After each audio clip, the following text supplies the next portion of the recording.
Mon nom mon nom c'est Martine Tiphaine, ça fait 23 ans que je travaille chez Microsoft et 16 ans que je m'occupe du programme MVP. Donc MVP, ça veut dire Most Valuable Professional.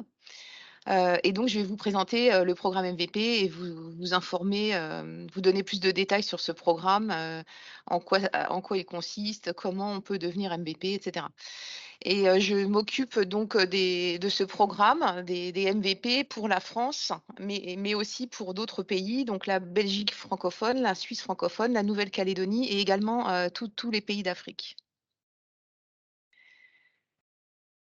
On va essayer de respecter, non, on va respecter, les standards communautaires, hem, qui consistent à être, accueillant avec les attendees, avec les participants, de rester polis et courtois entre nous, et d'être, respectueux. Donc le programme MVP, a un peu plus de 25 ans maintenant, et il est focusé, on va dire, sur, les audiences développeurs et IT pro.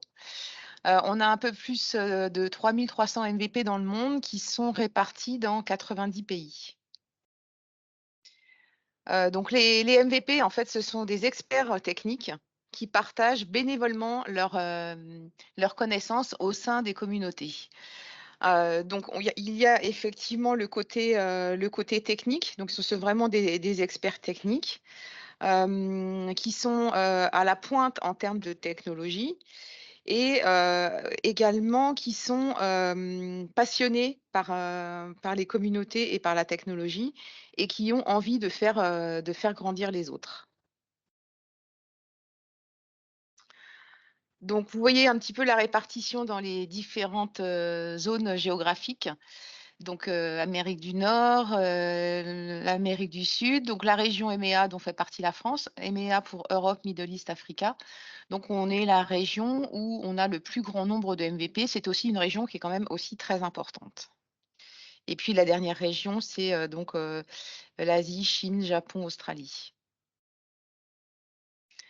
Donc les MVP, lorsqu'ils sont nommés MVP, ils sont nommés sur une catégorie précise. Puisque ce sont des experts techniques, on considère qu'ils ne peuvent pas être experts sur toutes les technologies Microsoft. Et donc, on a défini 11 catégories précises. Et donc, un MVP, lorsqu'il va être nommé, il va être nommé sur une catégorie précise qui correspond en fait à l'ensemble des contributions communautaires qu'il a effectuées dans les 12 derniers mois sur cette catégorie. Donc, vous pouvez voir les 11 catégories pour les MVP, Azure, Windows Dev, Office Dev, Developer Technologies, Data Platform, AI pour intelligence artificielle, Cloud and Data Center Management, Enterprise Mobility, Windows and Devices for IT, Office Apps and Services et Business Apps. Donc les MVP, en France, aujourd'hui, on en a donc 128 et vous pouvez voir ici la répartition donc par catégorie. Donc les catégories où nous avons le plus de MVP en France, c'est la catégorie développeur, Developer Technologies, Azure et Office Apps and Services. Et on a bien grandi ces derniers temps, on va dire dans les 2 dernières années, sur la catégorie AI et également, business apps, business applications. Donc les MVP, qu'est-ce qu'ils font en fait? Pourquoi ils sont nommés MVP? Une fois qu'ils deviennent MVP, en fait, ils vont avoir l'opportunité d'être mis en relation avec les équipes de développement des produits à Microsoft Corp, qu'on appelle les produits groupes ou PG. Et donc ça va être une opportunité pour eux de donner du feedback, de fournir des commentaires à ces équipes de développement et notamment comme les MVP ont une grande expérience du terrain, c'est très profitable en fait pour les équipes de développeurs qui ont souvent une vision, les PG sont majoritairement, localisés donc sur Seattle et donc ils n'ont pas forcément une vision mondiale, des produits et services Microsoft. Ce qu'ils ont fait en fait pour devenir MVP, c'est qu'ils ont été, les avocats ou les évangélistes des produits et services Microsoft, que ce soit au travers, de sessions, au travers de la création de contenu ou en partageant des projets de code sur des projets, enfin des projets de code sur GitHub ou d'autres plateformes de partage de code. Excusez-moi. Et puis également, ils peuvent aussi, on va prendre en compte aussi lorsqu'ils aident les autres utilisateurs en répondant dans des forums, que ce soit donc dans des forums techniques, que ce soit des forums Microsoft comme Q&A, MSDN, TechNet ou bien, des forums tierces parties comme, Stack Overflow. Donc là, vous voyez un petit peu en fait l'ensemble, je vais vous décrire un petit peu plus en détail l'ensemble des contributions que l'on prend en compte. Donc, on va, regarder en fait les événements, qui ont été, organisés, ou joués au sein des communautés. Donc ça peut être des événements tels que des meet-up ou des événements dans des groupes utilisateurs. Ça peut être des événements un peu plus larges comme l'événement d'aujourd'hui. On a aussi d'autres événements sont un petit peu récurrents en France, comme l'Identity Days, qui a lieu, je crois, cette année au mois de novembre, le Power Platform French Summit, la Modern Workplace Conférence Paris et l'événement Rebuild qui a lieu aussi tous les ans sur Nantes. Ils peuvent aussi, on va proposer aux MVP d'organiser des événements qui sont un petit peu pilotés par Microsoft, ce qu'on appelle les Global Azure Virtual. Dans le passé, ça s'appelait les Azure Bootcamp. Donc Microsoft va mettre en place une plateforme pour publier en fait l'ensemble des événements qui vont être organisés par des MVP ou des leaders communautaires. Par le passé, les Global Azure Bootcamp donc, avaient lieu tous le même jour dans tous les pays du monde. Maintenant, c'est un peu plus étendu, c'est-à-dire que généralement, ça se passe sur un mois. Et donc, les MVP peuvent choisir d'organiser un événement de ce type-là dans leur ville. Et on a aussi un événement de ce type-là, donc c'est les Global M365 Dev Bootcamp. Et vous avez ici un petit peu des statistiques. Par exemple, en 2020, il y a eu 81 bootcamps qui ont été délivrés dans 34 pays différents, avec un total de 17 000 participants, donc entre le 1er octobre et le 30 novembre. On a vu aussi que les MVP, ils sont nommés MVP s'ils ont, des contributions, s'ils partagent du contenu. Donc ça peut être au travers de blog posts ou d'articles techniques, au travers d'articles dans la presse, au travers de livres, au travers de vidéos sur YouTube ou d'autres plateformes de vidéos, des podcasts. Ça peut être en partageant du code ou des exemples de code, en participant sur la plateforme docs.microsoft.com et on regarde également en fait l'influence au travers des réseaux sociaux. Ils peuvent également participer dans des forums, donc ça j'en ai un petit peu déjà parlé, que ce soit des forums Microsoft ou des forums tierce parties. Donc aujourd'hui sur cet événement, nous avons 8 MVP qui sont speakers, donc vous pouvez voir leurs photos ici. Donc sur différentes catégories, Business Apps, Office Apps and Services, Data Platform, étant donné l'audience de l'événement. Je pense que vous ne serez pas surpris. Et donc nous avons un site MVP si vous souhaitez retrouver plus d'informations en fait sur ce programme. Et si vous souhaitez devenir MVP, donc il est nécessaire que vous ayez 1 an de contribution communautaire. Il faut également que vous soyez proposé soit par un autre MVP, soit par un employé Microsoft. Donc FTE, ça veut dire Full Time Employee, hein, donc c'est un employé Microsoft, qui va proposer votre candidature. Et puis en fait, votre candidature va être étudiée. Donc elle est étudiée au niveau local, donc pour la France, c'est par mois. Et ensuite, elle est envoyée, au niveau des product group sur la catégorie sur laquelle on va proposer votre candidature. Et nous avons des nouveaux MVP tous les mois, donc on va dire que ça se passe un petit peu au fil de l'eau. Oui, ça c'est ce dont je viens de parler en fait. Là, on propose le dossier est évalué et ensuite il y a une décision qui est prise.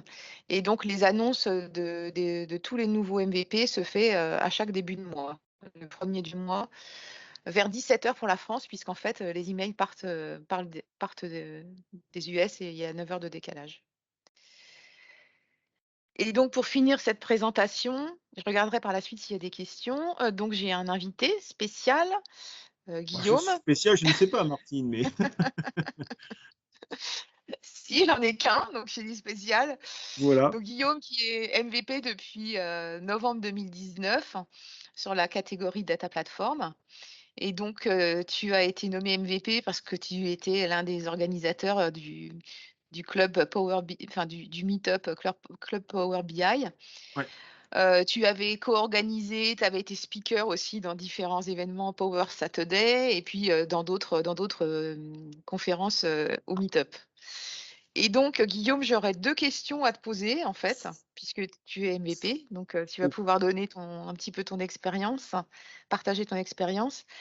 Donc, quelle est ton implication principale au sein des communautés? Quelles sont tes principales actions, tes principales contributions?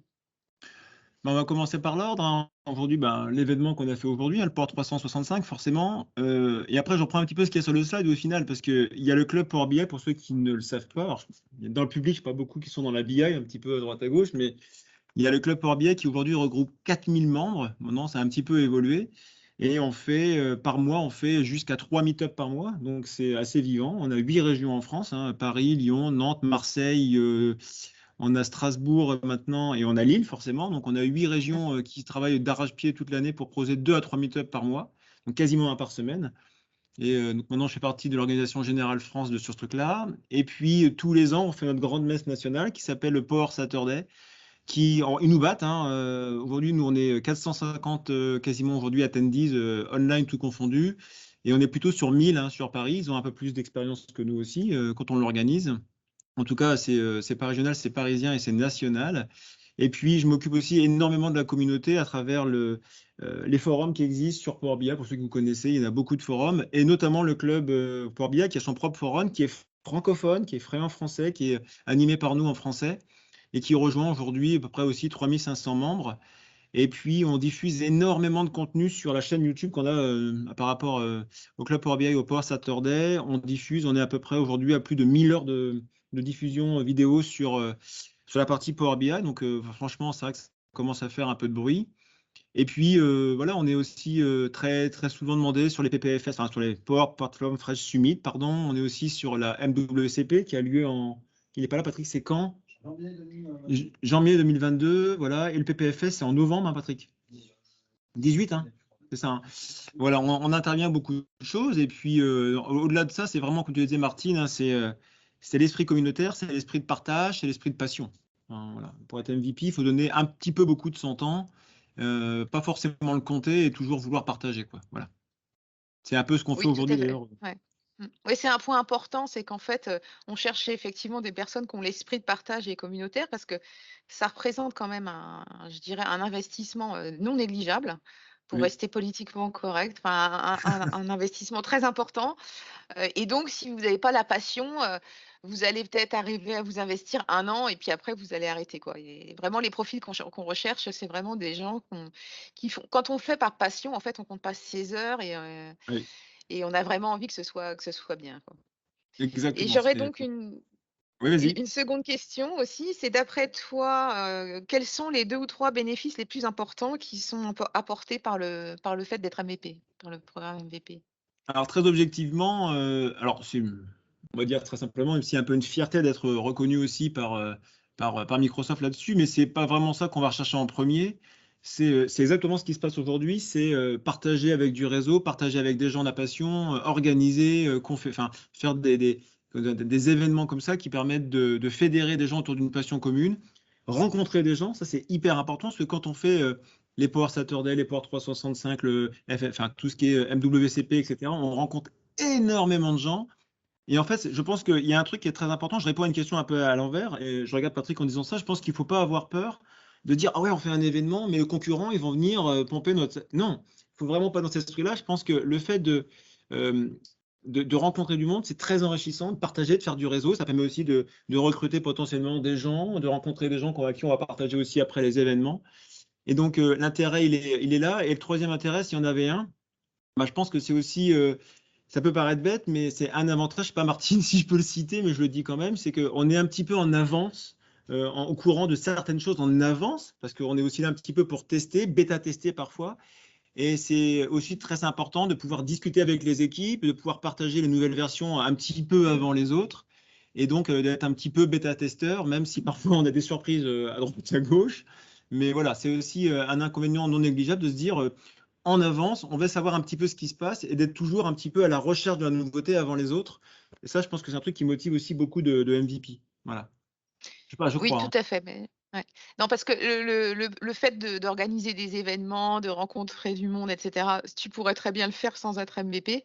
Par Oui, contre, le fait d'être en relation avec, les PG à Corp, voilà. donc puisque c'est vrai que je ne l'ai pas dit, mais quand on devient MVP, on signe un accord de confidentialité avec Microsoft, ce qui permet aux MVP d'être mis en contact avec les PG à Corp. Et donc, les MVP bénéficient effectivement d'informations confidentielles, en avance de phase, et ça, il y a pas d'autre programme chez Microsoft, qui permet cette qualité de relation en fait avec les équipes produits. Ouais, puis un des avantages aussi d'être MVP, c'est que ça permet aussi de fédérer des réseaux. Jamais, par exemple, j'aurais peut-être pu rencontrer Patrick sur d'autres thématiques. Et le fait d'être MVP, ben, ça va permettre de croiser les communautés.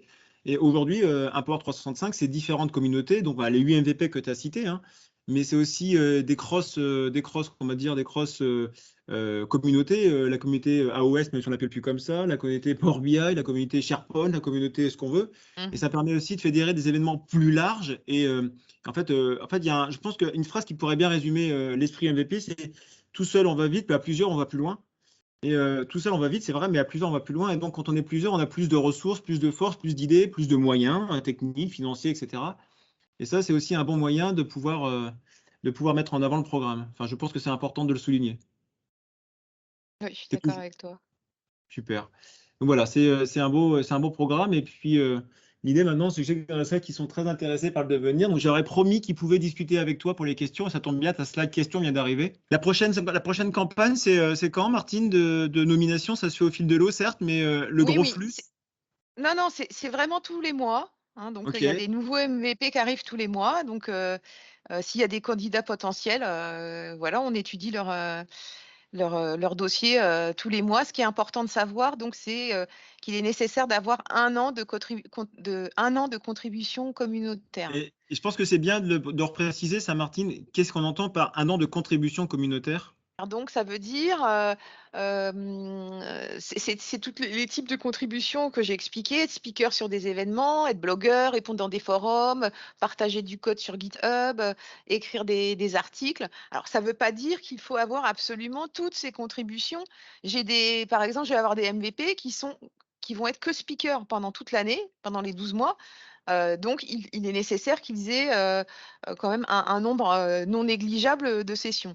Je vais avoir des MVP qui vont être uniquement contributeurs sur GitHub, par exemple, les développeurs, et qui seront jamais speakers. C'est vraiment des personnes qui partagent leur code, qui sont plus, offline, on va dire. Donc ce qu'on prend en compte, c'est l'ensemble des contributions. Donc il y a des profils, de MVP qui vont être plus, speakers, organisateurs d'événements, d'autres plus, blogueurs, d'autres plus, qui partagent du code. Il peut y avoir aussi des MVP qui font un petit peu de tout. Voilà, donc on prend en compte, donc c'est d'avoir des contributions sur ces différents types, depuis 12 mois. Oh, super. Bah, c'est top. Y a-t-il d'autres questions dans la salle ou sur le chat? J'en vois pas sur le chat dans la salle. Tout est clair pour tout le monde? Parce qu'on m'a fait signe que l'horaire était presque dépassé, Martine. Ah Donc oui, je vois c'était bon. 14h40, donc Voilà. je peux Ben, c'est laisser la main. parfait. Ben, merci en tout cas, Martine, d'avoir pris le temps de répondre à tout ça. Et il y a David qui lève la main. Je sais pas si c'est volontaire, David Gérard. Oui, c'est volontaire, merci. En fait, on n'a pas la possibilité d'écrire, on n'a pas l'accès au chat.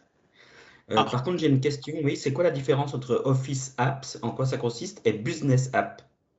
Alors, Martine. on a sur le site MVP, en fait, mvp.microsoft.com, tu as une page où tu as toute la nomenclature du programme MVP. Donc tu pourras voir par catégorie, en fait, les différents types d'expertise qu'on va prendre en compte. Donc sur la partie Office Apps and Services, c'est tout ce qui est Office 365, Excel, OneNote, Teams, toute la série Office. Et puis Business Apps, c'est tout ce qui est lié, à Business Apps, Power Apps, voilà.